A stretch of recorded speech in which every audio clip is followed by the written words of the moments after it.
এইভাবে বানিয়ে নিন 5 মিনিটে চিংড়ি মাছের ভুনা। 250 গ্রাম চিংড়ি মাছকে ধুয়ে পরিষ্কার করে নেবো। কড়াইটা বসালাম,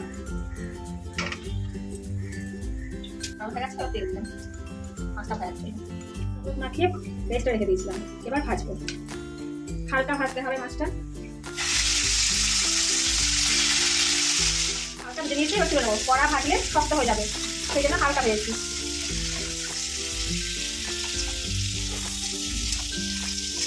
কড়াই তেল গরম করলাম আবার, তারপরে শুকনো লঙ্কা জিরে দিয়ে ভেজে তারপরে পেঁয়াজটা দিলাম ভাজতে।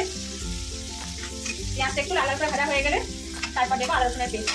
একটা আদা রসুনের পেস্ট দিলাম, একটা টমেটো দিলাম। আগে দেবো নুন হলুদ, মাছে একটু নুন দেওয়া আছে, যেন অল্প করে নুন দেবো। দেবো হলুদ, 1 চামচ দেবো জিরের গুঁড়ো,